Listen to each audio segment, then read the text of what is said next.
સુરતની પીપોદરા જીઆઈડીસીમાં આડેધડ ફાયરિંગની ઘટના. સુરતની પીપોદરા જીઆઈડીસીમાં બાઇક પર આવેલા અજાણ્યા ઈસમોએ કપડાની દુકાન ચલાવતા વેપારી પર ધડાધડ ફાયરિંગ કરી ભાગી ગયા હતા. ઘટનાને પગલે પોલીસના ધાડે ધાડા ઘટનાસ્થળે ઉતરી ગયા હતા અને આરોપીઓના કોલર સુધી પહોંચી વળવા તજવીજ હાથ ધરી હતી. સુરત જિલ્લામાં વધુ એકવાર તહેવારોના ટાણે ફાયરિંગની ઘટના બનવા પામી છે. સુરત જિલ્લાના માંગરોળ તાલુકાના પીપોદરા જીઆઈડીસીમાં આજ રોજ રાત્રિના 9 વાગ્યા આસપાસ એક કપડાની દુકાન ચલાવતો વેપારી બ્લેક કલરની મોપેડ લઈને જીઆઈડીસીના મુખ્ય રસ્તા પર પસાર થઈ રહ્યો હતો. તે દરમિયાન બાઇક પર અજાણ્યા બે ઈસમો આવ્યા હતા અને 3 થી 4 રાઉન્ડ ફાયરિંગ કરી વેપારીને ઈજાઓ પહોંચાડી હતી.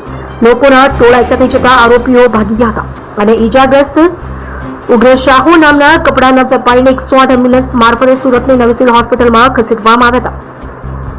ફાયરિંગની ઘટનાને પગલે સુરત જિલ્લા એસઓજી એલસીબીની કોસંબા પોલીસનો કાફલો ઘટનાસ્થળે દોડી ગયો હતો અને આસપાસના વિસ્તારના સીસીટીવી ફૂટેજ તેમજ નજરે જોનારા લોકોના નિવેદન લેવાનું શરૂ કર્યું હતું. સાથે જ ફાયરિંગ કરનારા અજાણ્યા ઈસમો કોણ હતા, ક્યાંથી આવ્યા, કયા કારણોસર ફાયરિંગ કર્યું એ દિશામાં તપાસ હાથ ધરી છે. ત્યારે બનેલ ઘટનાને પગલે લોકોમાં ભય ફેલાઈ ગયો છે. તમે જોઈ રહ્યા છો સેવા ટાઈમ ન્યૂઝ ચેનલ અજમલ જાદવની સાથે.